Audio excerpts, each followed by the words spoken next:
Kenapa para ulama nyusun acara halal bihalal ini sesudah lebaran, sudah puasa? Karena gini, diharapkan dosa-dosa kita diampuni. Dosa yang diampuni itu nggak semua dosa. Dosa yang diampuni itu dosa kecil yang antara sama Allah. Itu dosa yang diharapkan terampuni dengan puasa Ramadan. Yang katanya Nabi Muhammad sallallahu alaihi wasallam, "Man shoma Ramadan wa qamahu imanan wa ihtisaban, ghufira lahu ma taqaddama min dhanbi." Siapa yang puasa Ramadannya bagus, terus juga malamnya dia ibadah di waktu malam tarawih, nggak tinggal, maka keluar dari bulan puasa telah diampuni dosa-dosanya yang telah lalu. Ya, dosa yang telah lalu yang diampuni ini dua syaratnya. Maksudnya kriteria dosa yang diampuninya itu ada dua, dosa kecil dan antaramu sama Allah. Artinya kalau dosa besar nggak cukup dengan puasa, gitu ya. Orang, mohon maaf ya, korupsi, punya jabatan yang korupsi, datang bulan puasa, udah nih kelar nih urusannya. Saya udah puasa Ramadan, udah terawih, berarti dosa saya semua udah diampuni. Enggak begitu bro, enggak semudah itu gitu kan. Karena kan dosanya besar ya, dan dosanya juga terkait sama orang lain. Korupsi, dosa zina misalnya, gitu ya, nggak bisa termaafkan dengan puasa Ramadan. Besar. Dosa sihir, dosa bunuh orang, gitu kan. Nah, itu semua nggak bisa terhapuskan dengan puasa. Lah, terus ngapain kalau orang melakukan dosa-dosa besar? Mesti taubatan nasuha pada Allah Subhanahu wa taala, benar-benar taubat, benar-benar menangis, benar-benar meninggalkan perbuatan dosanya itu sampai Allah Subhanahu wa taala berkenan untuk menghapuskannya, dan kemudian dia terlihat secara zahirnya melakukan perbuatan-perbuatan kebaikan. Jadi kalau kita mau tahu, Ustazah saya tuh dulunya pernah mengerjakan dosa besar gitu, sekarang nih saya sudah diampuni apa belum? Lihat aja bagaimana kamu sekarang. Kamu ada di jalan yang sama atau sudah berada di jalan yang berbeda? Kalau udah berada di jalan yang berbeda, istilah orang zaman sekarang udah hijrah gitu ya. Nah itu berarti insya Allah merupakan pertanda bahwa dosamu di masa dulu itu sudah diampuni Allah Subhanahu wa taala.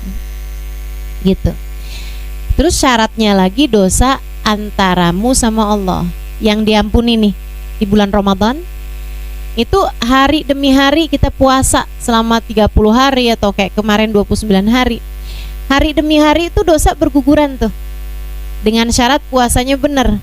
Bukan cuman puasa nahan lapar dan haus belaka, akan tetapi menahan seluruh anggota tubuhnya dari perbuatan dosa. Nah itu kalau kita benar puasanya kayak begitu ya, datang hari pertama, hari kedua, hari ketiga tuh dosa berguguran, sampai-sampai seperti yang katanya Nabi Muhammad, begitu masuk bulan Syawal, tanggal 1 Syawal, seperti bayi yang baru dilahirkan dari rahim ibunya. Dalam artian enggak ada lagi dosanya yang tersisa, kembali kepada fitrah. Itu sebabnya kenapa lebarannya disebut sebagai Idul Fitri, kembali kepada fitrah. Sekali lagi dosa-dosa kecil ya. Dosa kecil tuh dosa apa Ustazah? Dosa ngelihat cowok ganteng sambil mikir, coba suami saya kayak gini mukanya.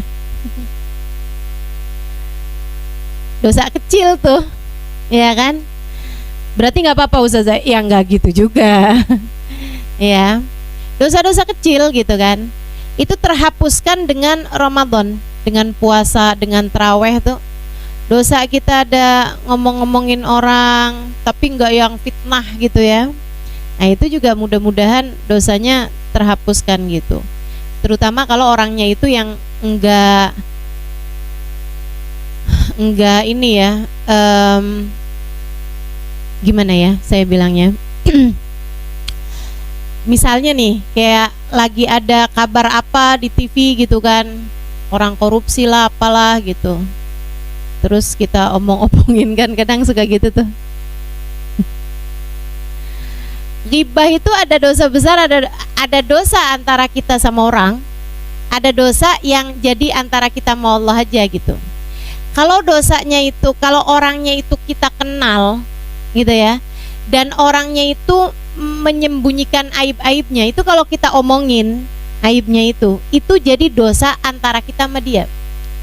Tapi kalau kamu ngomongin orang di TV, ini juga mungkin menjawab pertanyaan, Ustazah, kalau kita ngomongin orang di TV gitu, emang orangnya korupsi Ustazah?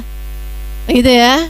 Atau emang orangnya apa ya, bercerai nih Ustazah karena ketahuan dia selingkuh misalnya gitu kan, ditampilin di TV gitu Ustazah. Itu kalau kita omongin gitu Ustazah, dosa apa enggak gitu. Nah ini ada hadisnya, la ghibata li fasikin, tidak dianggap sebagai ghibah terhadap orang fasik. Itu kalaupun jadi dosa, itu dosa antara kita sama Allah, dan termasuknya diantara dosa-dosa kecil. Meskipun ya ngapain juga ngomongin orang, aib kita juga banyak, kan begitu ya gitu. Cuman saya lagi milah-milah mana dosa besar, mana dosa kecil. Selebihnya menurut ulama sih ya, kalau dipikir-pikir emang benar juga sih. Katanya beliau dosa itu kan antara kita sama Allah. Kamu berbuat dosa itu kan kepada Allah. Ya kalau ngelihat ininya sih, dosa kepada yang besar itu jadi dosa besar semua gitu. Dosanya kan antara kita sama Allah ya. Allahnya maha besar. Ya Allah, berkemungkinan kalau Allah marah, Allah murka, walaupun dosa kecil Allahnya marah gitu, bisa aja bikin kita jadi naudzubillah min dzalik, diadab Allah Subhanahu wa taala. Mudah-mudahan Allah ampunin. Amin. Nah ini puasa Ramadan ngapusin dosa antara kita sama Allah dan dosa-dosa yang kecil. Dosa yang besar perlu taubatan nasuha yang benar-benar, dan kalau kaitannya sama orang ya mesti kita iniin ya, mesti kita balikin. Kalau misalnya harta curian mesti dibalikin. Nah, makanya saya bingung tuh kalau ada orang korupsi banyak-banyak itu ngebalikinnya gimana kalau taubat ya. Susah bener kan. Mudah-mudahan Allah jauhkan kita dari semua dosa. Terus teman-teman saya sekalian, dosa yang diampuni itu dosa antara kita sama Allah. Kalau dosa antara kita sama sesama manusia, nah ini ribet. Makanya perlu para ulama tuh bilang, yaudah dah, dosa antara kita sama Allah udah diampunin di bulan Ramadan, dosa antara kita sama sesama manusia kita bikinkan halal gitu, biar bisa saling memaafkan. Makanya kan ulama-ulama kita tuh kan suka bikinin acara tuh kayak halal bihalal abisnya lebaran gitu ya, di rumahnya Pak RT, di rumahnya Pak RW, kumpul di mana, saling maaf-memaafkan, diharapkannya begitu. Mudah-mudahan bisa diamalkan nih dalam kehidupan kita. Nah yang saya mau tekankan, kadang-kadang nih ya, kita tuh kalau dibilang saling maaf-memaafkan, kadang-kadang kalau dibilang halal bihalal, itu seringnya kita saling maaf-memaafkan terhadap orang-orang yang justru malah enggak terlalu dekat sama kita. Teman-teman yang kita ketemunya palingan cuman beberapa kali dalam setahun, kita saling maaf-memaafkan antara kita sama dia. Tapi yang terdekat sama kita, suami kita, anak-anak kita, saudara-saudari kita, orang yang kerja di rumah sama kita, kadang-kadang malah kelewatan untuk kita saling maaf-memaafkan sama dia. Padahal salah kita sama mereka yang serumah sama kita nih justru yang paling banyak. Yuk kita bahas satu-satu. Adik-adik nih yang masih tinggal sama orang tua, menurutmu Dek, kalau ada hitung-hitungan salah paling banyak kira-kira sama siapa? Sama orang tua, ya kan? Sama ibu, sama bapak. Apalagi mengingat hak mereka terhadap kita itu memang besar banget. Hak orang tua terhadap anaknya tuh memang besar banget, teman-teman sekalian. Ya Allah, luar biasa ya. Dan ibadah bakti sama orang tua itu adalah ibadah yang dipersegerakan balasan kebaikannya dari di dunia sebelum di akhirat. Subhanallah, bakti sama orang tua itu Allah akan bales walaupun kepada orang kafir sekalipun. Coba perhatiin, mohon maaf, yang gak Islam sekalipun, non muslim sekalipun, itu kalau bakti sama orang tuanya, sama Allah dikasih keberkahan loh dalam hidupnya. Sehat, rezekinya lancar, digampangin usahanya, gitu ya. Terus dikasih anak-anaknya pada nurut-nurut, gitu. Itu udah pasti. Makanya sampai dibikin inian tuh sama, mohon maaf, orang-orang Cina itu, mereka tuh banyak yang menjadikan orang tuanya tuh sebagai semacam jimat buat mereka gitu. Pokoknya jangan main-main sama orang tua kayak gitu. Kalau kita inian nggak baik sama orang tua tuh walat lah kayak gitu. Allah, dan karena ada balasan akhirat buat mereka. Tapi di dunia nih, bakti ataupun durhaka itu pasti Allah Subhanahu wa taala akan beri balasannya dari sejak di dunia ini loh, sebelum di akhirat nanti gitu. Mudah-mudahan semuanya jadi anak yang bakti sama orang tuanya. Amin ya rabbal alamin. Nabi itu ketika menyebut tentang Uwais Al-Qarni ini ya, Uwais Al-Qarni itu khairut tabi'in, sebaik-baik tabi'in, versinya orang Yaman, versinya ahli Yaman. Kalau versinya orang Madinah, mereka mengatakan khairut tabi'in atau afdhalut tabi'in Sayyidina Ali Zainal Abidin, cicitnya Nabi Muhammad SAW, Ali bin Husain bin Fatimah bintun Nabi SAW.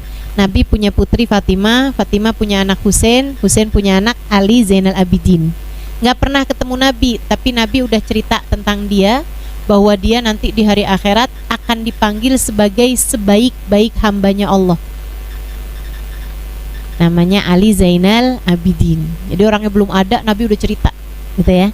Ini tentang Ali Zainal Abidin. Makanya orang Madinah bilang khairut tabi'in Sayyidina Ali Zainal Abidin gitu.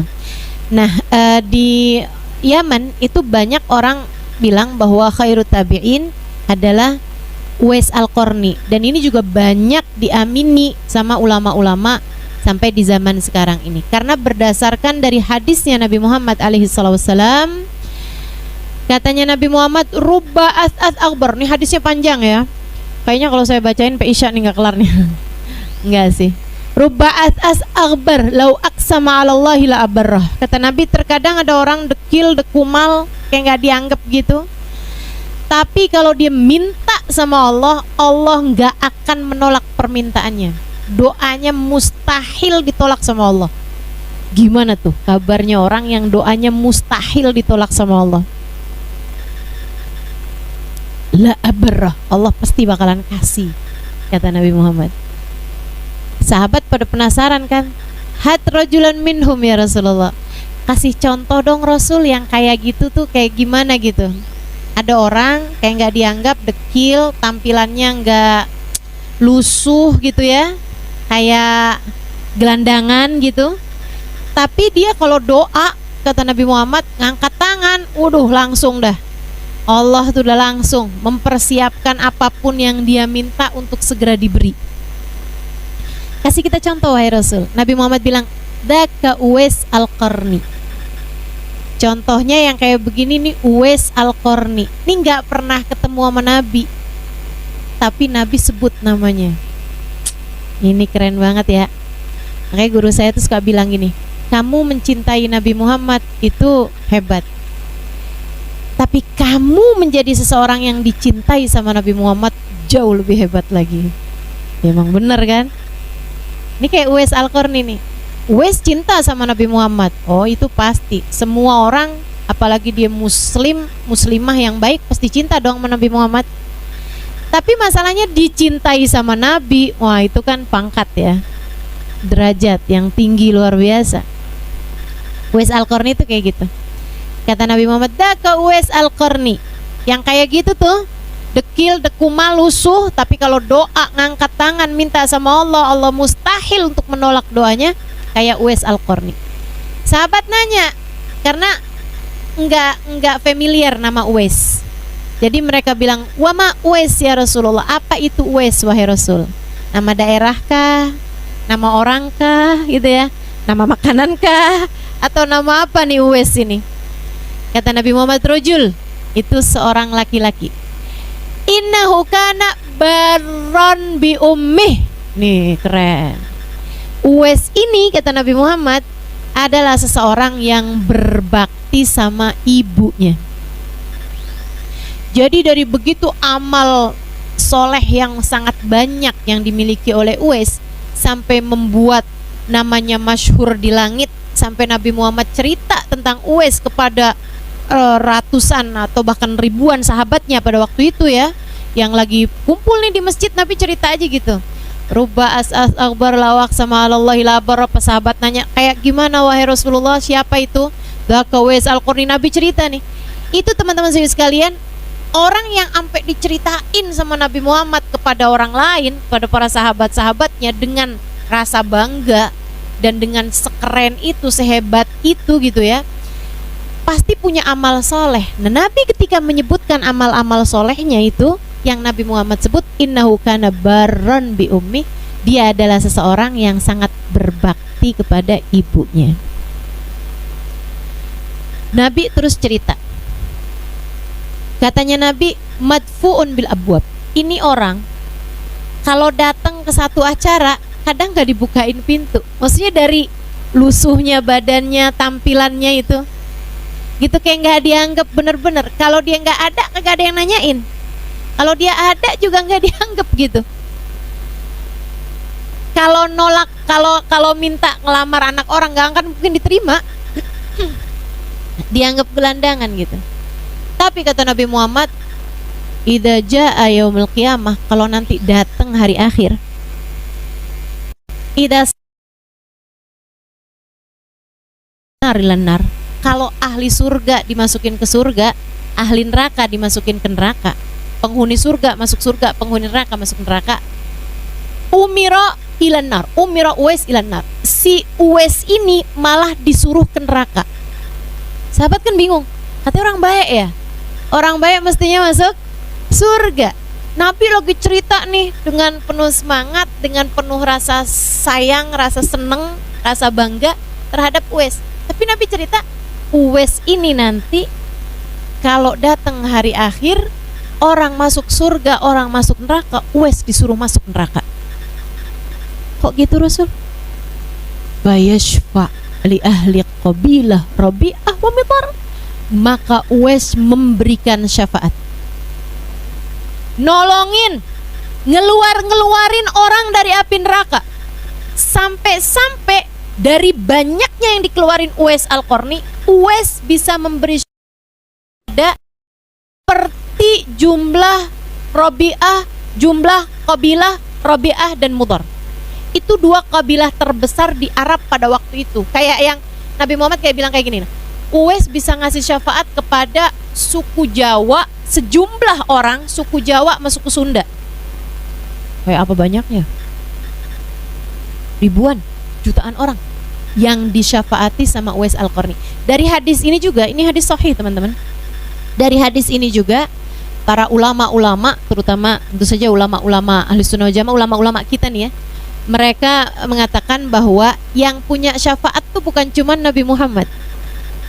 Nabi Muhammad pemilik syafaatul udma, ya, syafaat terbesar. Tapi semua nabi-nabi itu juga punya. Semua orang-orang soleh, semua para wali juga punya syafaat. Semua orang soleh juga punya syafaat. Makanya ada hadis juga, orang kalau hafal Al-Quran gitu ya, nanti dia bisa ngasih syafaat kepada 70 keluarganya yang mestinya masuk surga tapi lewat neraka dulu nih. Di neraka dulu nih, mangkal dulu bentaran gitu, transit dulu nih di neraka. Nah, itu dengan syafaatnya orang yang hafal Quran dan mengamalkan Al-Qurannya ya. Bukan hafal Quran tapi terus nggak benar gitu. Maksudnya hafal Quran dan dia benar ngamalin Al-Qurannya, itu bisa ngasih syafaat kepada keluarganya 70 dari keluarga dan teman-temannya untuk disyafaatin. Dia punya peluang memberi syafaat kepada 70 orang. Ini Uwais Al-Qarni bukan cuma 70 orang yang dia bisa syafaatin teman-teman, yang dia bisa tolongin, jutaan orang. kayak apa nih orangnya nih, sampai disebutin Nabi Muhammad. Nabi kemudian bilang, pesan, ya Umar wa ya Ali. Nabi nggak sebut Abu Bakar, karena Nabi tahu Abu Bakar nggak ketemu nih sama Uwais. Jadi Nabi bilangnya, ya Umar wa ya Ali, wahai Umar bin Khattab, wahai Ali bin Abi Thalib. Cari Uwais, temuin Uwais, sampaikan salamku, kata Nabi Muhammad. Wastaghfir lakuma ghafarallahu lakuma. Mintalah kepada Uwais untuk agar Allah menghapuskan, memaafkan, mengampuni kalian berdua. Allah akan mengampuni kalian berdua. Teman-teman sekalian, Nabi Muhammad nyuruh Sayyidina Umar, Sayyidina Ali, Khulafaur Rasyidin. Ini dia, Khulafaur Rasyidin, sahabat-sahabat terbaik. Buat kalau kamu nanti ketemu Uwais Al-Qarni, idza laqituma, kata Nabi Muhammad, kalau kalian berdua ketemu sama dia, fastaghfir lakuma ghafarallahu lakuma. Kamu berdua mintalah agar Uwais mengampuni dosa kalian berdua, Allah akan mengampuni dosa kalian berdua. Teman-teman saya sekalian, ini Khulafaur Rasyidin, 2 orang termulia, 2 dari 4 orang termulia sesudah Nabi Muhammad alaihissalam. Manusia, sahabat termulia itu yang pertama Sayyidina Abu Bakar, yang kedua Sayyidina Umar, yang ketiga Sayyidina Utsman, yang keempat Sayyidina Ali. Disuruh ketemu sama tabi'in, gitu ya, untuk minta istighfar, untuk minta agar dia mengistighfarkan mereka berdua gitu. Emangnya punya dosa tuh 2 orang? Kalaupun punya dosa, bukannya udah diampunin, bahkan surga sudah dijamin buat mereka. Terus pertanyaannya, kok disuruh minta istighfar kepada Uwais Al-Qarni? Memangnya Uwais Al-Qarni lebih baik daripada Khulafaur Rasyidin? Tidak, teman-teman. Semua ulama sepakat Sayyidina Umar, Sayyidina Ali lebih mulia daripada Uwais Al-Qarni.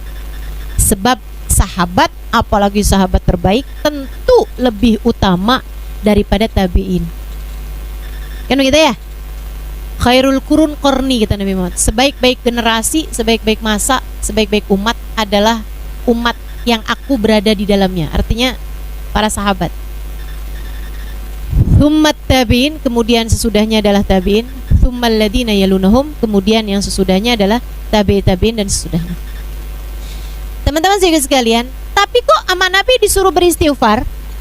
Ini ngajarin buat kita. Kita kalau ketemu sama orang soleh, minta doa, jangan minta duit. Minta doa, bukan curhat ya, bukan nyusahin juga gitu kan. Minta doa, tapi minta dia agar mendoakan kepada Allah Subhanahu wa taala.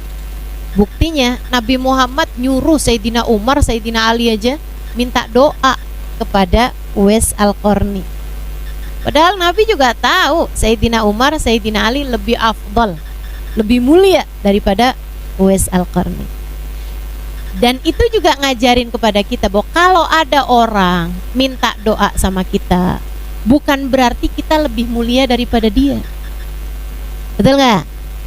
Ya. Jadi jangan kegeeran, gitu kan? Nah, saya nggak akan kegeeran juga karena saya ngerti. Jadi kalau ada orang gitu, Hubabah siapa, atau Ustadz siapa, atau Habib siapa, atau Kiai siapa gitu, Ustazah Halimah doakan saya nggak akan kegeeran.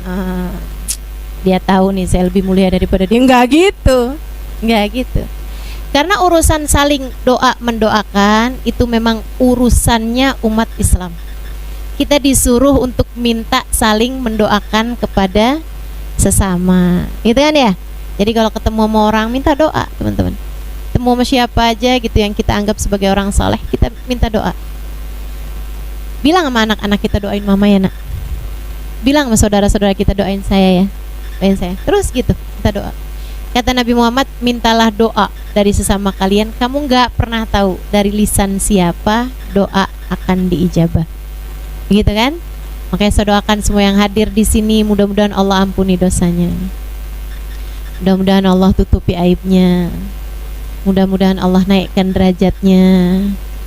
Allah murahkan rizkinya. Allah kabulkan hajatnya. Allah solehahkan dirinya, dan Allah solehahkan keluarganya insyaallah. Jika datang ajal menjemput, semoga semuanya dimatikan dalam husnul khatimah. Teman-teman saya sekalian, adzan maghrib? Enggak ya? Kita dengerin dulu nggak? Nggak usah.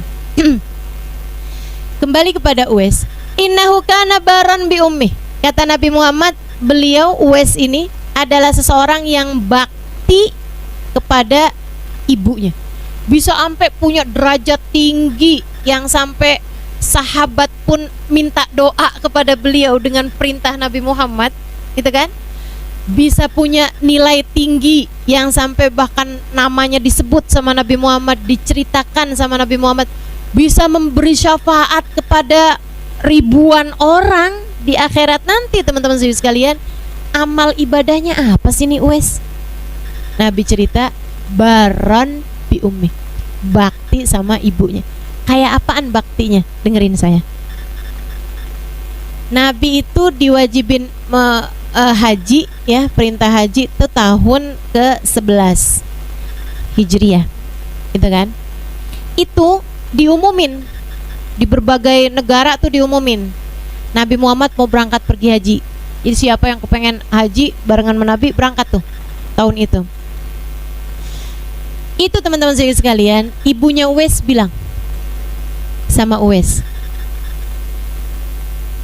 nak, pergi haji loh nak, ibu pengen.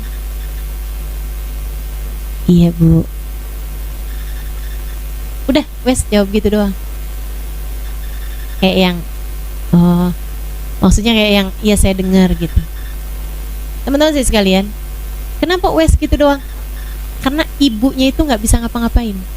Di atas tempat tidur, makan disuapin, mandi dimandiin, bergerak semuanya dibopong sama Uwais Al-Qarni. Tiap hari Uwais kerjaannya ngurusin ibunya, ya, mandiin ibunya, dan gitu, nggak ada ceritanya ngeluh, senyum terus, seneng terus ngurusin ibunya.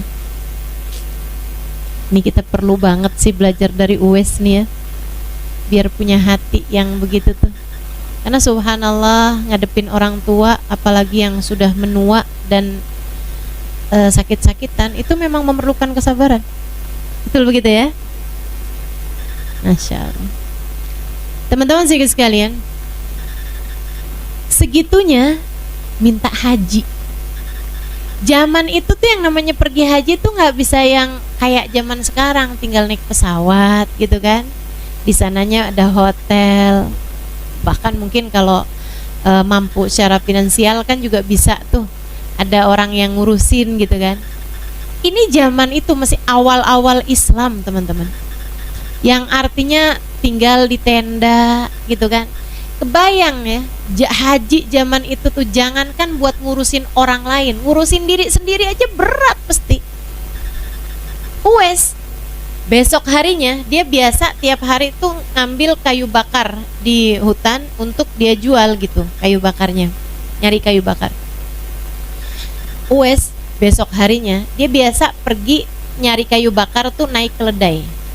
Kali ini keledai yang dinaikin di atas punggungnya.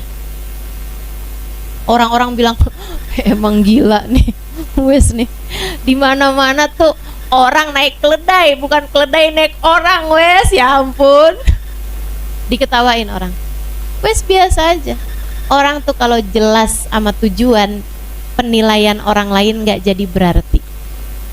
Catat nih adik-adik, kamu itu kenapa bisa kayak penting banget gitu omongan orang? Karena kamu itu kurang jelas tujuannya. Kamu kalau jelas tujuannya gitu ya, mau orang lain ngomong apa nggak peduli. Saya nih bicara kepada ibu-ibu nih, teman-teman di Sragen sini nih, jelas tujuan saya. Jadi kalau ada orang yang ngetawain saya, ada orang yang apaan tuh Zalimah misalnya gitu, bodoh amat saya.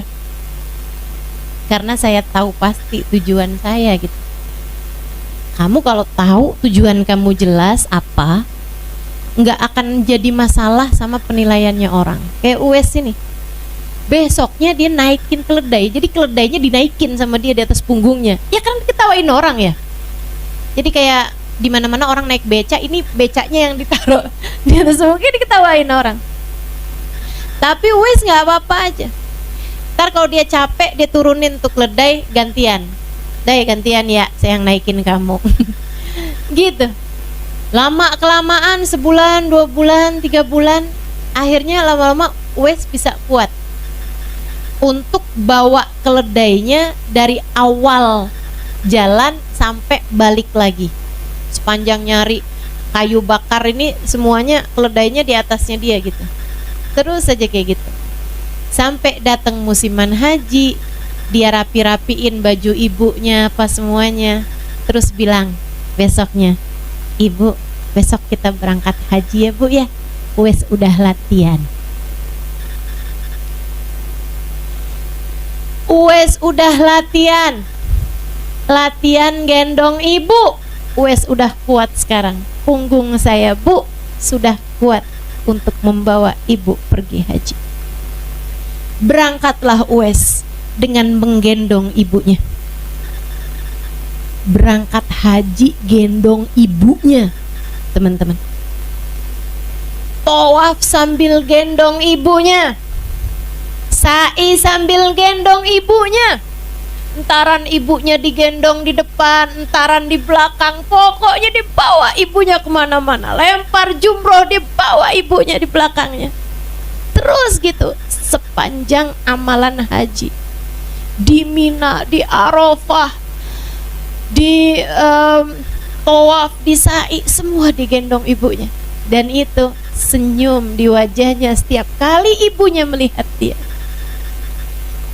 Nyuapin ibunya sambil senyum, nin ibunya sambil senyum. Allah lihatnya hatinya. Hatimu Uwais luar biasa sekali. Allah naikkan derajat tinggi di sisi Allah Subhanahu wa ta'ala. Masya Allah, Masya Allah. Mudah-mudahan kita dikasih ngerti sama Allah tentang nilai orang tua kita dan dikaruniai kemampuan untuk berbakti kepada keduanya.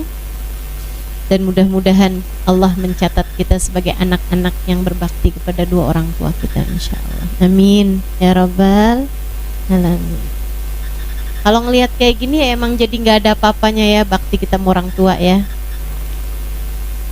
Bisa apa gitu kita sama orang tua kita? Ya segitu-gitunya itu. Itu pun juga masih ditambahi dengan rasa kayak yang ya ampun mama nih kalau nggak saya urusin. Ya Allah, mudah-mudahan Allah benahi hati kita semua insya Allah. Amin ya Rabbal Alamin. Nah, kalau hitung-hitungan dosa, yang paling banyak kita bikin dosa, terutama buat adik-adik yang belum nikah nih ya, yang masih tinggal sama orang tuanya gitu, paling banyak dosamu dek sama orang tua.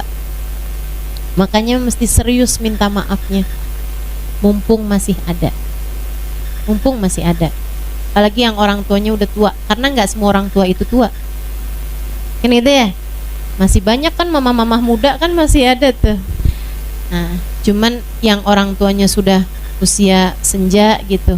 Nah tuh, cobain bakti sama orang tuanya. Ustazah, tapi ibu saya tuh cerewet. Ya nggak apa-apa, nggak apa-apa. Tapi ibu saya tuh ustazah suka nyuruh-nyuruh saya, suka marah-marahin saya. Nggak apa-apa. Kamu bayangin aja, kehidupan mereka itu kan di masa mudanya juga emang nggak mudah, gitu ya. Kamu bayangin kalau kamu yang kayak gitu, kamu posisinya seperti itu gitu. Apa yang kamu harapkan pada anak-anakmu? Dimaklumi, disayangi, kan begitu ya? Nah coba itu amalkan juga sekarang sama orang tua kita. Nilainya gede, nilainya gede. Nabi itu sampai nyebut mandang wajah ibu dengan pandangan cinta itu lebih Allah sukai daripada saat kamu memandang Ka'bah. Padahal yang namanya mandang Ka'bah sekali seperti ibadah 1 tahun. Siam nahariha wa qiyam lailaha. Kata Nabi Muhammad, ngelihat Ka'bah tuh sekali kayak ibadah setahun, siangnya puasa, malamnya tahajud. Sekali lihat itu kayak setahun ibadah, siangnya dipuasain, malamnya ditahajudin. Makanya ada kiai ngelihat Ka'bah meremlek. Tanyain pesantren, kiai kelilipan? Enggak. Kok meremlek gitu kiai? Kamu nggak tahu hadisnya Nabi Muhammad. Lihat Ka'bah nih nak, kayak ibadah setahun. Jadi saya pengen dihitung banyakan. Setahun, merem lagi, 2 tahun, 3 tahun, 4 tahun gitu. Ini nggak usah jauh-jauh ke Ka'bah, ke Mekah, ya. Kalau di rumahmu ada orang tuamu, ada ibumu, nah tuh, memandang wajah ibu dengan pandangan penuh cinta, penuh sayang, lebih mulia daripada saat kamu memandang Ka'bah. Manfaatkan, ya. Saya gitu kalau lagi ke Indramayu gitu, saya kampungnya di Indramayu. Kalau lagi malas-malas ibadah, saya deketin umi saya aja. Lumayan kan? Pijit-pijitin kakinya, pijitin tangannya, sambil liatin, alhamdulillah nih setahun, 2 tahun, 3 tahun. Masya Allah. Gitu teman-teman.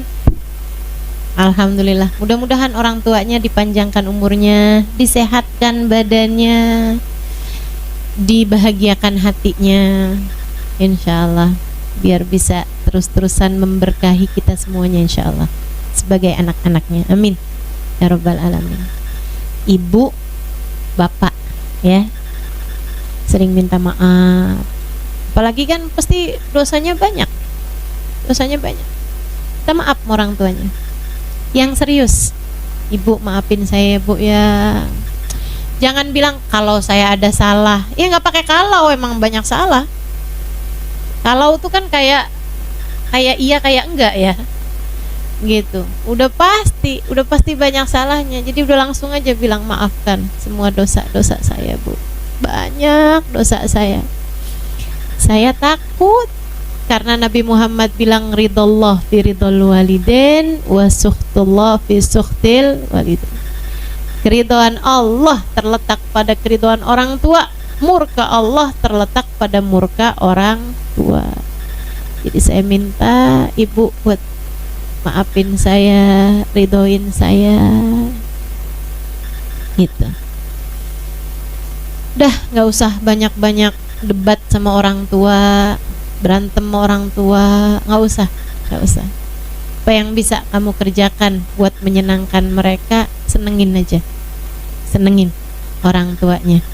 Di sana terdapat ridho Allah, di sana terdapat keberkahan hidupmu, di sana terdapat kesenangan hidupmu dunia akhirat. Ibu-ibu, saya udah lihat banyak orang, saya akan ketemu banyak orang itu ya, kalau ada anak durhaka sama orang tua, udah hidupnya tuh udah pasti susah. Kalau ada anak bakti sama orang tua, biar gimana tuh hidupnya pasti berkah. Coba aja liatin dari sekeluarga besar gitu ya, siapa yang paling hidupnya kayak adem ayem enak gitu, pasti yang paling bakti sama orang tua gitu. Sebaliknya yang paling durhaka sama orang tua gitu kan, waduh, udah hidupnya udah bakalan susah deh. Dan sebagai orang tua, kalau kita udah tahu emang nilai orang tua tuh di mata Allah emang tinggi. Sebagai orang tua, kamu jangan sampai pernah mendoakan buruk sama anak-anakmu. Nih, saya pesan buat semua ibu-ibu yang pada punya anak. Ibu jangan pernah doa buruk buat anakmu. Kesian anak-anaknya. Bahkan sekedar rasa hati kayak marah, kesel, jangan kelamaan. Udah langsung bilang aja, ya Allah saya maafin anak saya, Allah saya ridho sama anak saya, Allah maka ridhoi anak saya ya Allah, gitu ya bu ya. Saya tuh pernah tinggal di kota Hadramaut, Yaman, 5 tahun di sana. Itu saya nggak pernah tahu ada orang tua marahin anak, nggak pernah lihat, nggak pernah tahu, nggak pernah dengar. Mereka tuh semarah-marahnya sama anaknya karena anaknya ngeselin, entah kenapa susah dibangunin misal gitu ya, namanya anak-anak gitu kan, ada bandel, ada mecahin apa misalnya gitu. semarah-marahnya sama anaknya, paling banter, paling mentok tuh mereka bilang Allah yahdik, semoga Allah kasih hidayah sama kamu nak. Dah itu paling mentok. Nggak pernah ada ceritanya nyebut nama yang ada di kebun binatang, nggak ada ceritanya, nggak ada ceritanya, ya nggak pernah tuh. Panda nih kan di kebun, walaupun lucu gitu tapi nggak pernah tuh nyamain anaknya sama hewan, nggak pernah. Apalagi hewan-hewan yang lain yang nggak lucu, nggak pernah disebut segala monyet apa itu, nggak pernah tuh, nggak pernah. Masya Allah. Jadi mereka tuh jaga banget gitu, nggak pernah mendoakan buruk sama anak. Hasilnya ya Allah, anak-anak pada soleh soleha. Di sana tuh orang, saya pernah dengar ada ponakan saya yang seorang psikolog ya, dia bilang gini, itu namanya autopilot gitu. Mereka tuh udah secara otomatis terdidik menjadi baik, menjadi soleh soleha karena lingkungannya soleh soleha, karena orang tuanya soleh soleha, anak-anaknya soleh soleha semua. Ini saya ceritain Bu, ini juga saya ceritain di buku Assalamualaikum Tarim, buku saya yang terbaru. Kalau ada teman-teman mungkin pernah bacanya, kalau belum baca, baca ya. Suruh baca ya. Saya waktu nulis buku itu nggak tidur loh. Ya iyalah. Masa tidur nulis? Nggak mungkin ya. Jadi teman-teman, di Tarim itu perempuan itu enggak masuk toko. Rata-rata pertokoan, pasar itu yang ada laki-laki aja. Jadi yang laki-laki tuh yang belanja tuh. Perempuan tuh yang masak di rumah gitu kan. Laki-laki yang belanja. Jadi biasa banget tuh laki-laki di sana belanja segala keperluannya perempuan juga gitu. Nah, kita nih sebagai perempuan, nah saya ini kan perempuan ya. Saya tuh kan kadang-kadang mau beli apa gitu, saya suka nyuruh anak-anak di sana gitu. Jadi walaupun kita perempuan memang nggak sebaiknya tidak masuk toko gitu ya. Sekarang sih udah ada sih toko yang bisa juga dimasukin sama perempuan.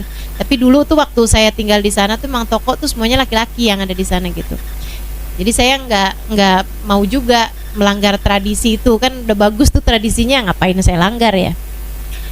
Jadi saya kalau misalnya kepengen ada barang-barang yang saya beli di satu warung gitu, toko gitu, makanan atau apa gitu, saya akan nyuruh anak laki-laki yang pokoknya siapa aja. Dan subhanallah, di sana tuh kita kalau ketemu anak-anak yang lagi main apa gitu, kalau kita panggil siapapun di antara mereka itu, nggak ada yang nggak pernah nurut.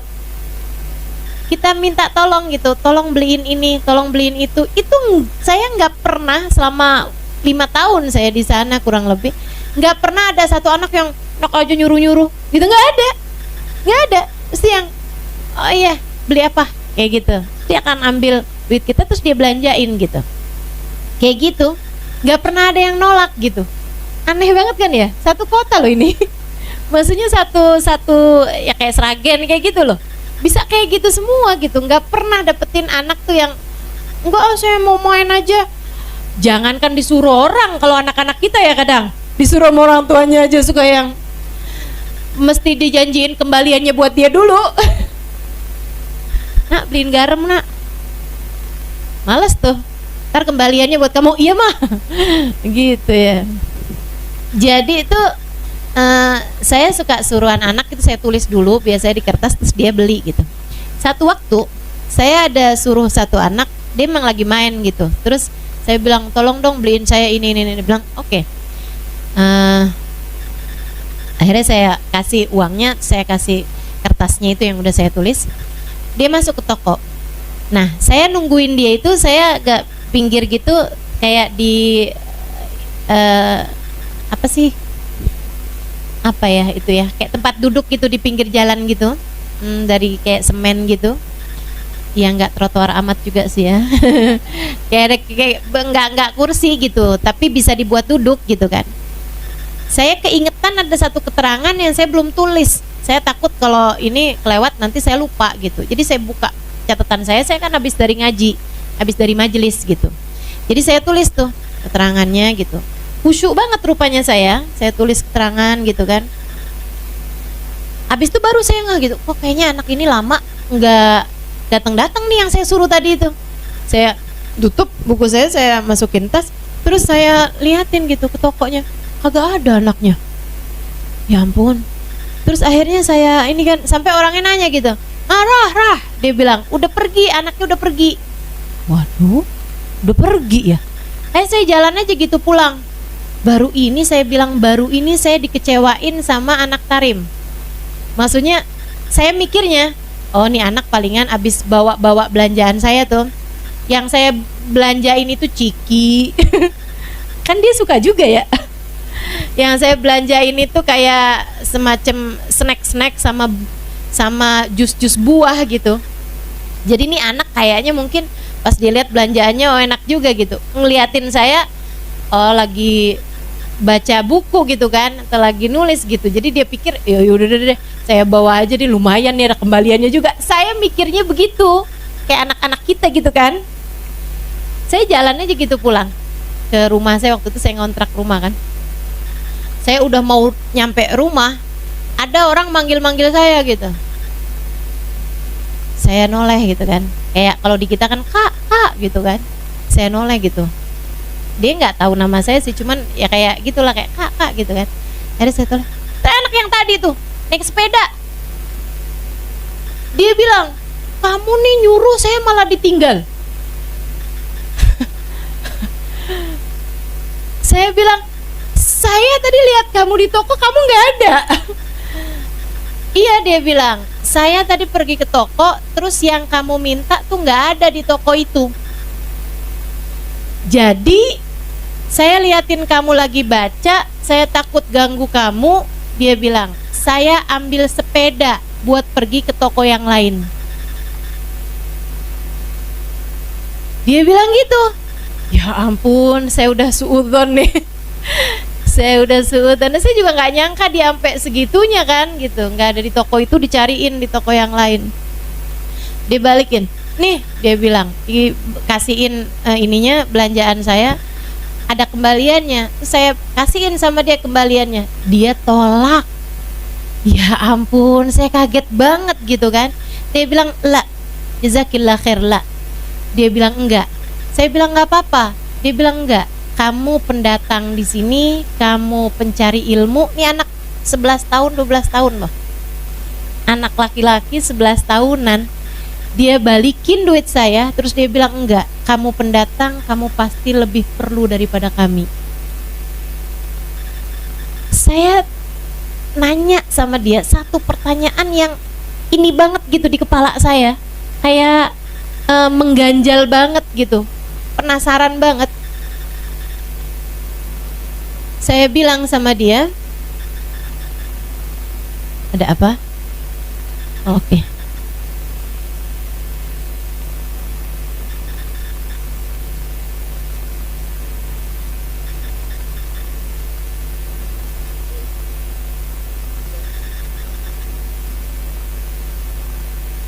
Enggak, biar pergi aja. Udah?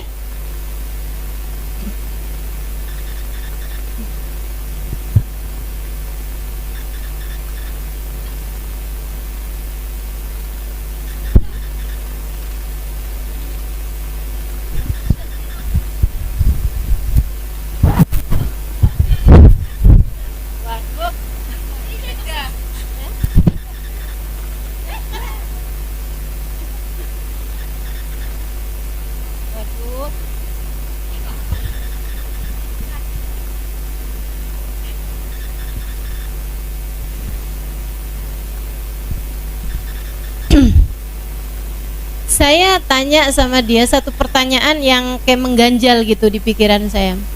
Saya bilang, kenapa kamu mau saya suruh? Gitu. Dan jawabannya tuh bener-bener yang saya nggak pernah sangka gitu. Ya itu ya, ternyata memang didikan orang tua ke anak-anak itu memang sangat berpengaruh sekali. Dia bilang gini, Karena saya punya ibu dan saudara-saudara perempuan. Saya kepengen kalau mereka nyuruh anak siapapun, saya sangat berterima kasih kalau anak itu mau melakukan apa yang disuruh sama ibu saya atau saudara-saudara saya. Jadinya saya akan melakukan itu untuk semua perempuan. Siapapun yang nyuruh saya akan mau untuk melakukannya. Cakep benar. Masya Allah, Masya Allah.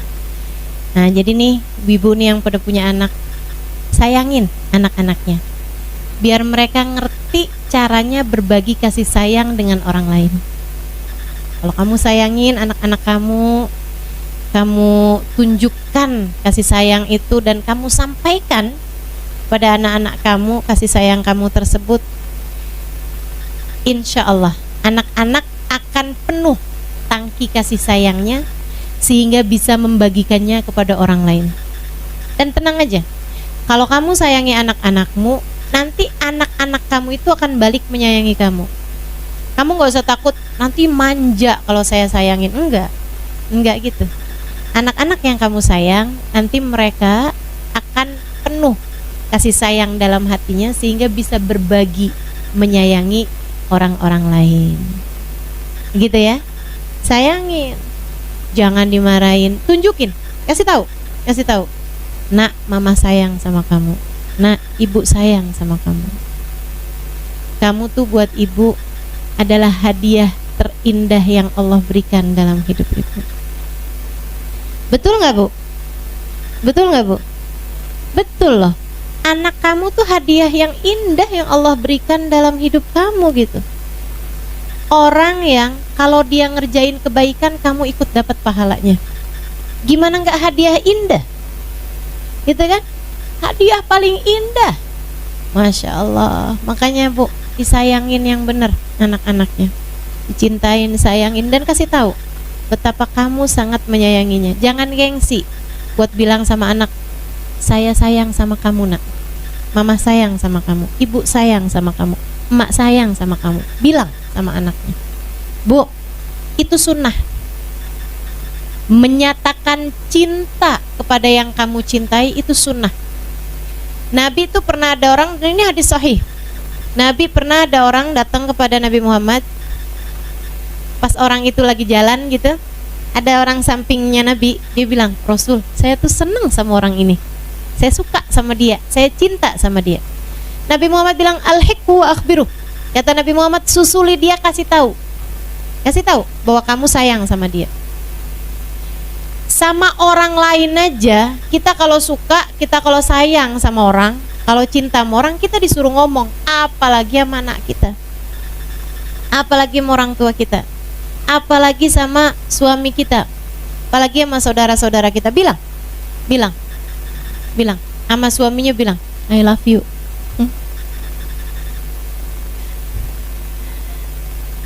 Sama anak-anakmu bilang, mama sayang sama kamu. Jangan gengsi, Bu,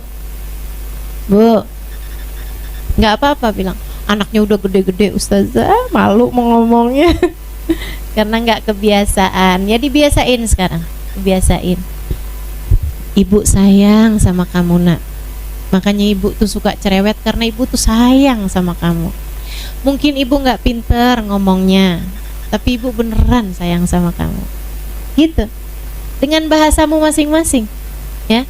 Dan yang jadi anak, ini ada yang anak, ada yang ibu nih soalnya di sini ya.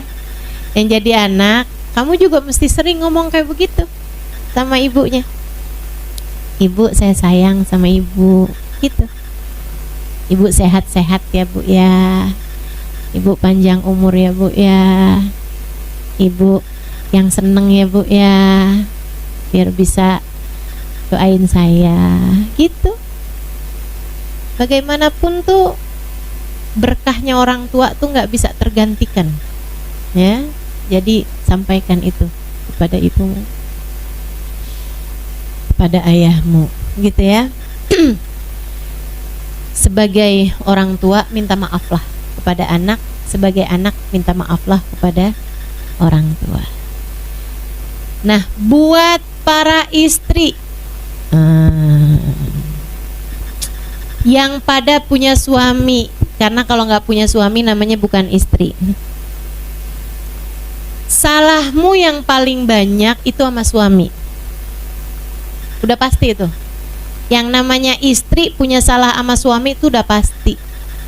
Ya Bu ya? Udah nggak usah bilang, siapa bilang Ustazah saya mah solehah.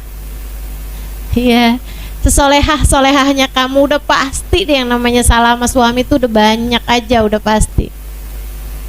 Bu, kita tuh kadang-kadang ya, kalau disuruh minta maaf sama suami itu rada berat. Padahal kalau minta maaf sama orang gampang banget loh. Gitu kan? Kita jalan nyenggol orang aja kita minta maaf. Betul gak? Lagi jalan nih nyenggol orang, ngomong apa? Maaf ya. Gampang banget minta maafnya sama orang. Tapi di rumah nih kita lagi jalan nyenggol suami, emang minta maaf. Jangan berdiri di sini, kenapa? Kayak nggak ada tempat lain aja loh. Ya ampun, itu segitunya sama-sama nyenggol loh. Minta maaf sama orang gampang, minta maaf sama suami nggak gampang. Betul ya? Sekarang mesti yang serius minta maaf sama suami. Karena biar siapapun kamu, ini saya kasih tahu nih, biar siapapun kamu, anaknya siapapun kamu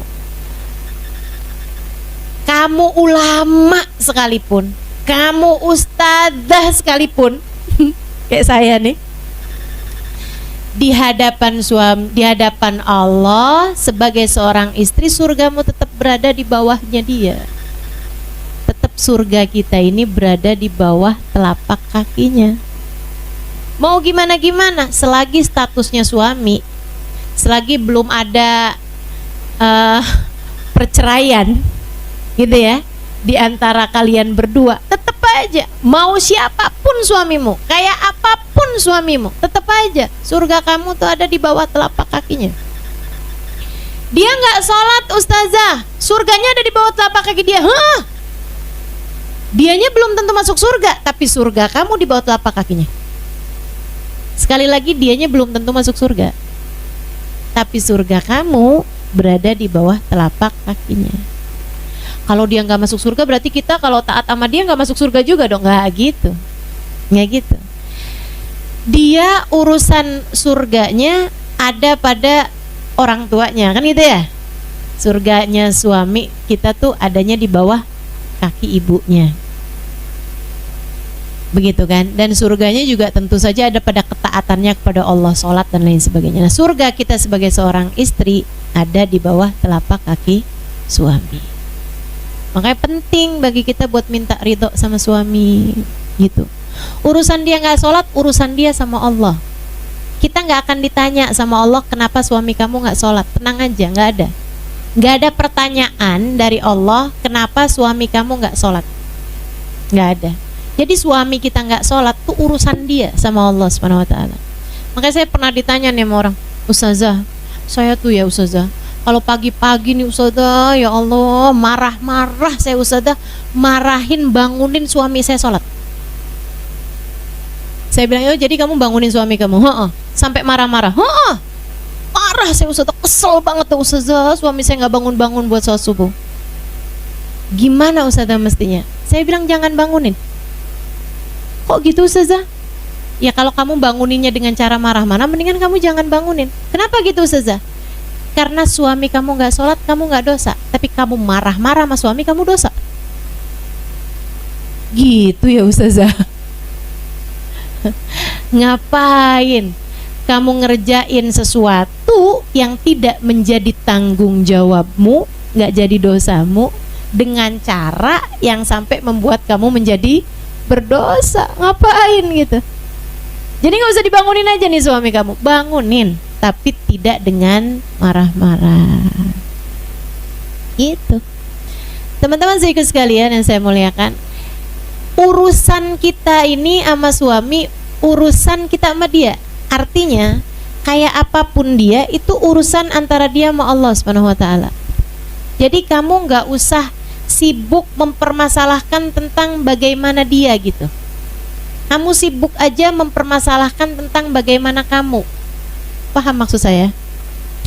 Saya nih sering banget ditanyain sama orang kayak gini nih, Ustazah, suami saya tuh orangnya galak Ustazah, saya mesti gimana? Saya bilang, yang galak kan suami kamu. Saya mesti gimana? Ya kamu hanya perlu untuk menjadi istri yang solehah buat dia gitu. Urusan galak tuh urusannya dia gitu. Tapi dia marah-marah mulu Ustazah, gitu kan? Ya udah nggak apa-apa, dia marah-marah ya udah biarin dia marah-marah, kamu jangan gitu. Dia galak biarin dia, kamu jangan. Dia marah-marah biarin dia, kamu jangan. Gitu kan? Suami marah-marah gitu ya, kamu senyumin aja. Nggak bisa Ustazah. Bu, saya kasih tahu. Kalau ada orang kena penyakit, kamu mau nggak ditularin? Nggak mau. Jangan mau ditularin kecuali hal-hal baik, kan gitu ya. Kalau kamu ketularan pinter kan seneng. Kalau kamu ketularan baik, berteman sama orang baik, ketularan jadi baik juga, kan seneng. Tapi kalau kamu ketularan jadi jelek, kan nggak mau. Kamu ketularan penyakit, kan nggak mau. Orang kalau lagi marah-marah, enak apa nggak enak? Nggak enak, ngapain kamu mau ketularan? Jadi kalau suami lagi marah-marah, liatin aja. Oh, dia lagi marah-marah, dia lagi nggak enak nih. Udah biarin deh. Saya mah enak-enak aja. Kan begitu ya? Tetap nggak bisa, nggak kena. Oke, sekarang saya kasih tahu lagi. Gini nih teman-teman. Saya pernah satu hari ada di Masjid Nabawi, lagi keluar dari Masjid Nabawi. Lagi itu agak full, jadi maksudnya orang keluarnya tuh barengan, dan saya juga keluar barengan juga sama orang-orang. Jadi desek-desekan banget. Saat lagi desek-desekan di pintu tuh saya lihat ada orang tuh yang main sikut dorong gitu kan, sampai jadi keributan gitu. Saya bilang, ya ampun, orang jahat banget sih. Emang kenapa juga sih orang semua juga pada mau keluar loh dari pintu? Ya maksudnya nggak ada masalah juga gitu kan, sabar, semuanya kan enak gitu, nggak usah pakai dorong-dorong, sikut sana sikut sini gitu. Yang akhirnya orang pada marah-marah kan. Udah tuh sampai keluar. Nah, keluar dari Masjid Nabawi itu kan masih tempat perempuan tuh yang di depan. Baru abisnya itu ada pintu lagi, itu campur laki perempuan. Maksudnya banyak juga orang laki-laki yang nungguin istrinya gitu di pintu luarnya situ. Ketika kami baru keluar nih, saya dan beberapa teman keluar dari pintu yang umum, di situ ada laki-laki dan perempuan. Saya ngelihat di samping kiri saya tuh ada mobil pembersih sampah. Oh, itu di sana tuh di Masjid Nabawi itu, Bu, di Masjidil Haram juga, itu ngebersihinnya udah nggak pakai sapu, ngebersihinnya tuh pakai mobil. Jadi mobilnya tuh mobil sapu, di bawahnya tuh sapu gitu. Jadi dia ngebersihin, nyedot semua sampah-sampah yang ada di bawahnya. Mobilnya suaranya kenceng, kayak gitu. Nah, orangnya juga teriak-teriak, yang nyetir itu, roho gitu. Pergi gitu kan. Awas kayak gitu loh. Roho gitu. Saya pertamanya tuh saya biasa aja jalan gitu kan. Terus pas saya noleh, mobil itu tuh kayak udah di deket saya gitu. Dan saya panik waktu itu ngelihat mobil itu suaranya kenceng dan orangnya juga kenceng, roho gitu. Saya kemudian dorong orang di depan saya.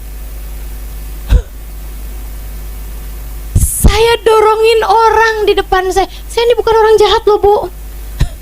Tapi saya ketika panik itu, saya kemudian dorongin orang di depan saya. Awas, saya sikut orang, awas gitu. Sampai akhirnya mobilnya lewat gitu. Saya bengong di situ. Saya jalan sambil mikir, kok saya jadi jahat ya? Kok saya jadi jahat gitu? Perasaan saya nggak jahat gitu sama orang. Saya udah pasang di pikiran saya bahwa semua manusia adalah hambanya Allah. Apalagi semua orang haji umroh itu kan semuanya adalah umatnya Rasulullah.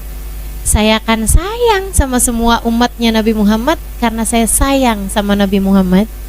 Saya akan cinta kepada semua hambanya Allah karena saya cinta kepada Allah. Saya udah pasang itu semua ilmu-ilmu itu.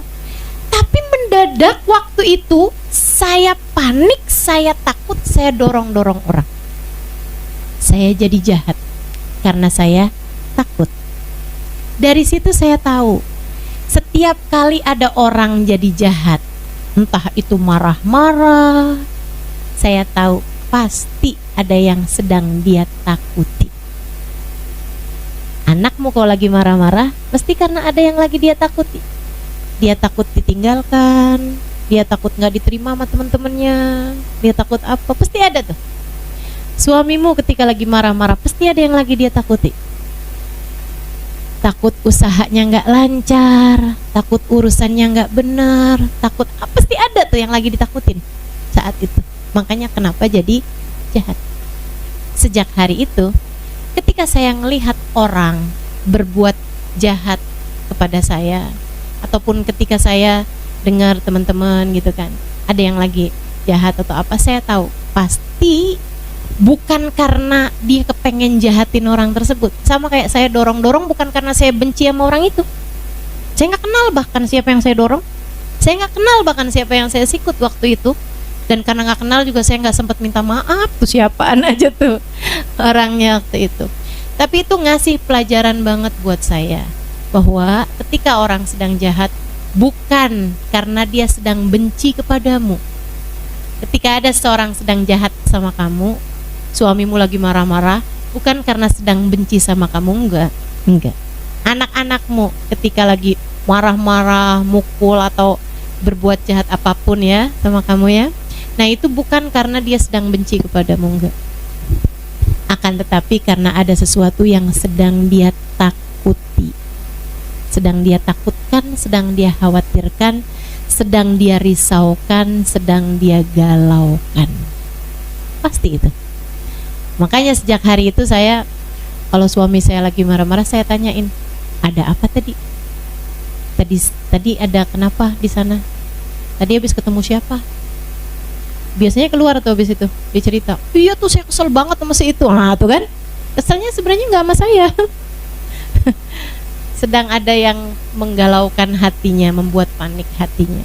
Nah orang yang sedang khawatir, sedang takut, sedang galau, sedang ada yang dia risaukan, sedang ada yang dia gelisahkan, seharusnya kamu ikut-ikutan marahin atau kamu kasihanin?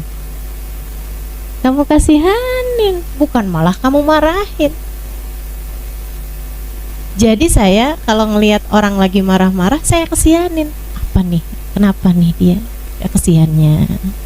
Hatinya sedang tidak damai, kesian. Anak kamu kalau lagi marah-marah, pelukin, jangan malah tambah dimarahin. Pelukin. Suamimu kalau lagi marah-marah, ya nggak usah pelukin juga sih.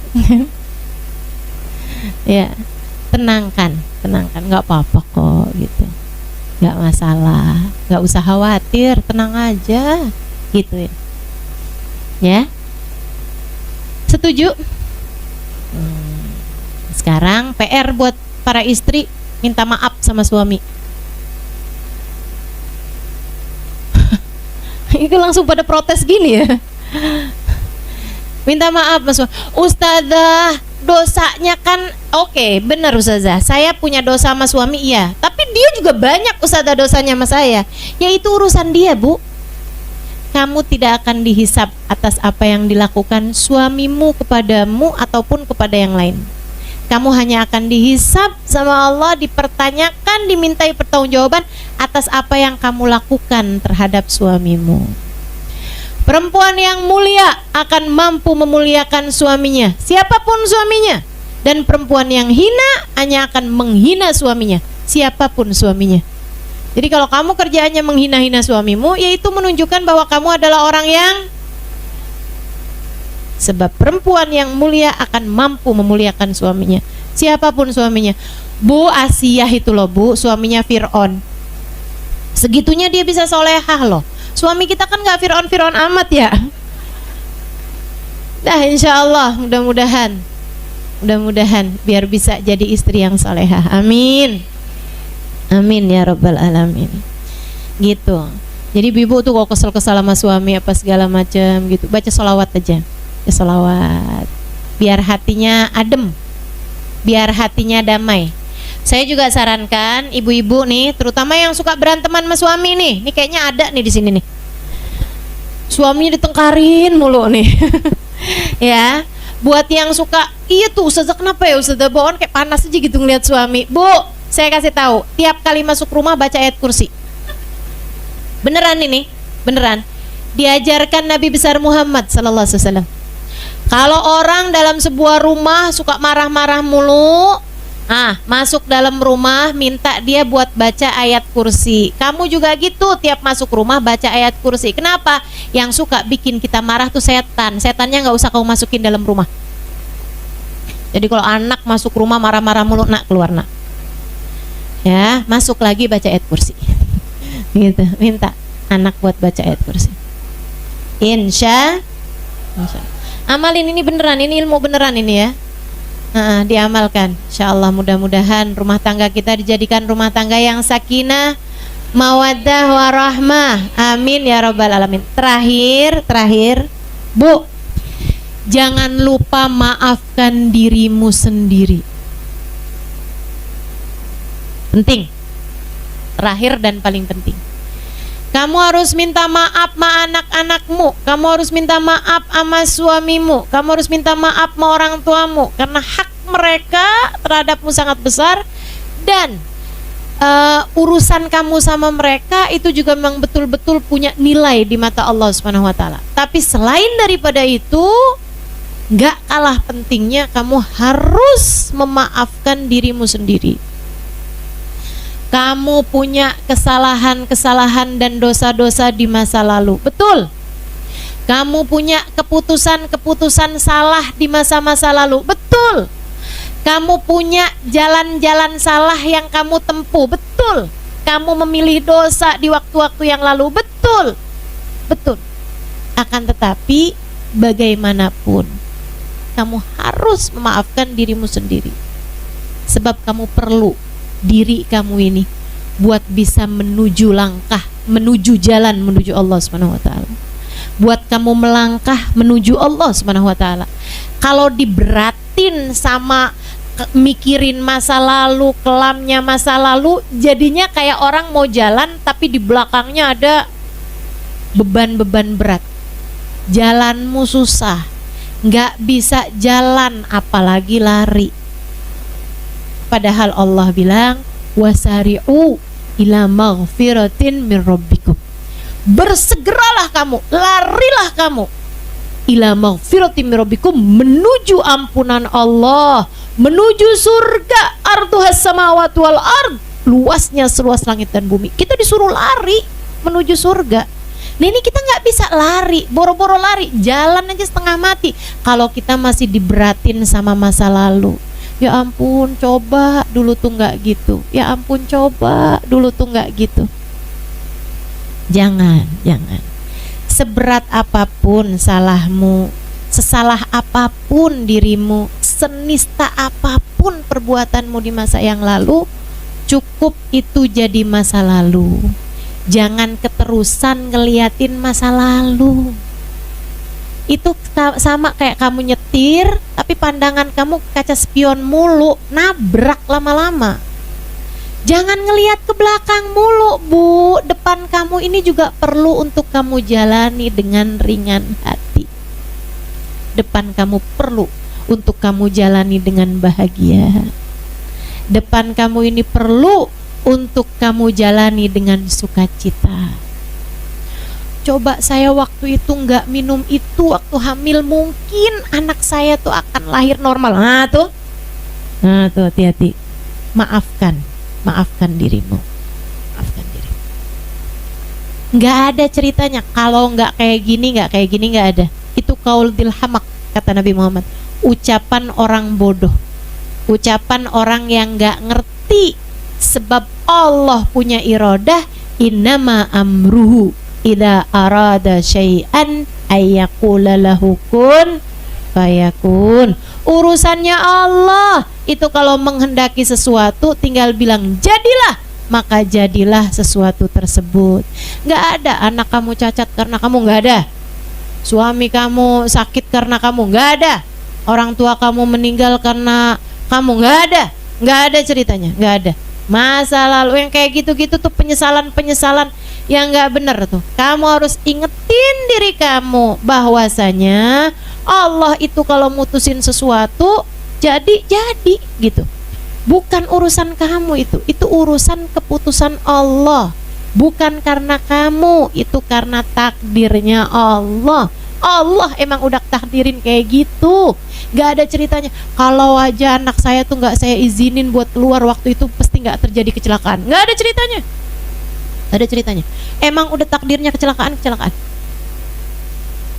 Emang udah takdirnya.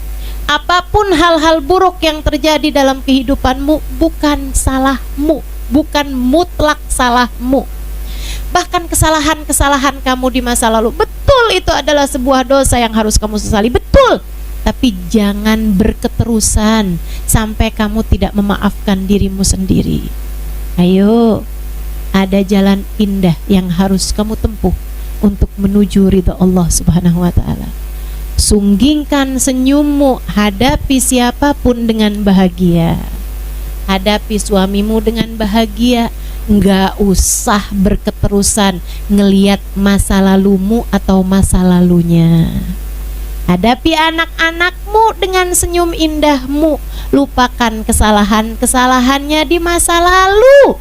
Gandeng mereka, katakan kepada mereka, saatnya kita menempuh hidup yang baru. Sampaikan kepada siapapun yang kamu merasa bersalah kepadanya, kamu minta maaf. Tapi selebihnya, mari kita sama-sama melupakan kesalahan dan kemudian kita menghadapi hari-hari ke depan dengan penuh kebahagiaan.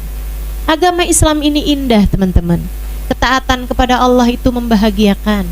Allah mencintaimu, Rasulullah mencintaimu, maka jangan pernah putus asa dari rahmatnya Allah. Jangan pernah habis harapan dari syafaat Nabi Muhammad SAW.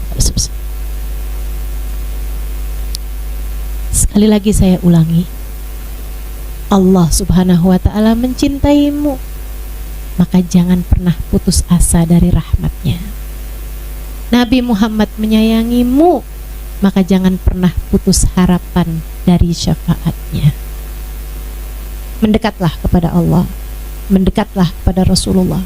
Maafkan semua kesalahan dirimu, maafkan semua dosa-dosamu. Lupakan masa lalu yang kelabu yang pernah ada di dalam hidupmu. Langkahi kehidupan yang baru, buka lembaran yang baru untuk menjadi hamba Allah Subhanahu wa ta'ala seutuhnya. Insya Rabbana dhalamna anfusana wa illam taghfir lana wa tarhamna lanakunanna minal khasirin. Rabbana atina fid dunya hasanah wa fil akhirati hasanah wa qina adzabannar. Dawam fi subhanakallahumma wa tahiyyatuhum fiha salam. Akhiru da'wana anil hamdulillahi rabbil alamin. Mudah-mudahan bermanfaat. Mudah-mudahan dapat diamalkan.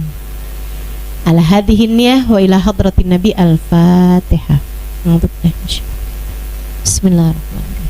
Alhamdulillahirabbil alamin arrahmanir rahim maliki yaumiddin. Iyyaka na'budu wa iyyaka nasta'in. Ihdinas siratal mustaqim. Siratal ladzina an'amta 'alaihim ghairil maghdubi 'alaihim waladdallin. Amin. Taqabbalallahu minna wa minkum, taqabbal ya karim. Mohon maaf, terima kasih segala perhatian. Membebaskan diri sakit hati. Nah, ini tema kita hari ini. Membebaskan diri dari penyakit hati. Bu, karena yang berpenyakit ini bukan cuman badan. Kita disebut manusia karena punya badan dan juga punya hati. Dan yang bisa kena sakit bukan cuman badan kita, Bu. Badan kalau sakit ujungnya cuman mati. Dan mati itu nggak pakai sakit, semua orang juga emang pasti. Orang hidup belum tentu sempat sekolah. Orang hidup belum tentu sempat nikah. Orang hidup belum tentu habis nikah dapat anak. Orang hidup muda belum tentu sampai tua. Tapi yang pasti semua orang hidup pasti merasakan mati. Badan tuh seapa-apanya sakit. Kalau sakit badan ujungnya cuman mati. Dan mati itu keharusan, keniscayaan sebagai seorang manusia. Masalahnya kalau sampai yang sakit bukan badan tapi hati. Bu, Dek, Nak, mau sebut ibu-ibu doang soalnya banyak adik-adiknya nih ntar ngiri. Jadi sekarang nih kayaknya mesti nyebut semua generasi nih. Bu, Dek, Nak, Nek. Ada nenek-nenek juga ya. Hati kalau sakit bahayanya besar. Kenapa gitu? Bisa nggak selamat? Sebab Allah Subhanahu wa taala mengatakan dalam Al-Qur'an, ala lisani sayyidina Ibrahim al-Khalil, sesuai dengan lisannya Nabi Allah Khalil, ketika Allah menceritakan tentang doanya Nabi Ibrahim alaihi salam, Rabbi la tukhzini yawma yub'atsun yawma la yanfa' mal wala banun illa man atallaha biqalbin salim. Kata Allah, ya Allah, jangan hinakan saya di hari Engkau membangkitkan hamba-hambamu. Jangan buat saya kecewa di akhirat nanti, ya Allah. Yauma la yanfa' mal, akhirat, hari orang gak selamat bawa harta. Wala banun, hari orang gak selamat bawa anak. Jadi yang punya anak banyak jangan bangga dulu. Wah, saya mah tenang dah, punya anak 30. Jangan bangga dulu, sebab keselamatanmu tidak tergantung dari itu. Yauma la yanfa' mal wala banun. Lantas yang selamat orang yang datang bawa apa? Illa man atallah biqalbin salim. Yang selamat adalah orang yang datang pada Allah dengan bawa hati. Hati yang selamat, hati yang bagus, hati yang pantas, hati yang bercahaya. Pemilik-pemilik hati yang bercahaya inilah yang kelak di hari akhirat akan hidup dalam keadaan nikmat. Kalau kamu kepengen hidupmu senang, kelak di hari akhirat nanti, akan kalau kamu pengen hidup kamu dari sejak di dunia dikaruniai kehidupan yang baik, kehidupan yang bahagia, kehidupan yang terarah, kehidupan yang solehah, pastikan kamu punya modalnya hati yang selamat. Selamat dari apa? Selamat dari kotoran-kotorannya. Selamat dari penyakit-penyakitnya. Selamat dari kegelapan-kegelapannya. Apa kotorannya hati? Kotorannya hati adalah dosa. Kata Nabi Muhammad alaihi salatu wassalam, idza adnabal abd nakat fi qalbihi nuqtah sauda fa in istaghfar wa taba musih wa illa. Kata Nabi Muhammad, seseorang apabila mengerjakan dosa maka tertorehlah di lantai hatinya, di ruang hatinya satu titik hitam. Kalau dia bertaubat, dia beristighfar, dia mohon ampun kembali kepada Allah, dihapus titik hitamnya. Kalau enggak, titik hitam terus ada. Bikin dosa lagi, titik hitam lagi. Bikin dosa lagi, titik hitam lagi, sampai hatinya penuh dengan kotoran-kotorannya hingga hatinya menjadi gelap, tak lagi bercahaya. Nanti kalau hati udah banyak kotoran-kotorannya, hatinya jadi berpenyakit. Penyakitnya hati apa aja? Banyak. Imamul Haddad dalam kitabnya menyebutkan penyakit-penyakit hati paling berbahaya. Kata beliau, salah satu dari penyakit hati paling berbahaya namanya kibir, kesombongan. Kesombongan ini merupakan penyakit hati yang sangat berbahaya. Lawannya sombong adalah tawadhu. Sombong merasa diri lebih baik daripada orang lain. Saya sih duduk di belakang, tapi nih ya, kalau orang tahu siapa saya, pasti saya bakal didudukin di depan.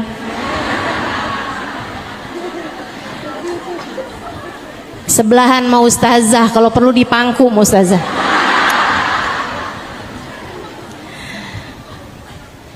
Nah ini nih, merasa diri lebih baik gitu. Ada orang yang duduk di depan tapi merasa dirinya tidak lebih baik daripada yang duduk di belakang. Nah itu mestinya emang kayak gitu. Yang berbahaya, udahlah dia duduknya di belakang, maju-maju, pengen duduknya paling depan, pakai dorong-dorong orang. Ada yang begitu? Mana orangnya? Ada yang ngacung di belakang. Insyaallah. Hati-hati sama sifat namanya kesombongan. Kesombongan merasa diri lebih baik daripada orang lain. Ngelihat orang yang lebih tua, ya ampun tuh orang pasti dosanya udah banyak. Saya dong mudaan, dosa saya nggak segitu banyaknya dibandingkan dengan dia. Ngelihat yang masih muda, ya ampun dia mah sholatnya belum banyak, ibadahnya belum banyak. Saya dong udah berapa kali lewatin Ramadan.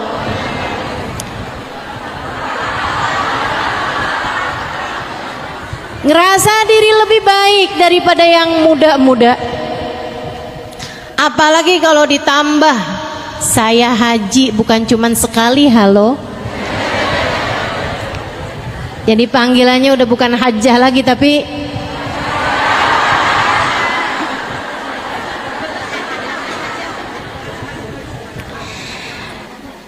merasa diri lebih baik daripada orang lain, entah karena ibadah, entah karena ilmu, apalagi karena harta. Ini paling bahaya nih. Kenapa gitu? Karena sebenarnya kalau ibadah dan ilmu memang merupakan sarana Allah meninggikan derajat seseorang. Orang jadi mulia karena ibadahnya, orang jadi mulia karena hartanya. Segitunya aja kita tidak boleh merasa berbangga, merasa lebih dari orang lain karena ibadah kita ataupun karena ilmu kita. Apalagi kalau disebabkan karena harta yang sejatinya memang bukan merupakan pertanda Allah cinta, Allah memuliakan seorang hamba. Ya ampun tuh orang pada miskin-miskin banget ya, hidup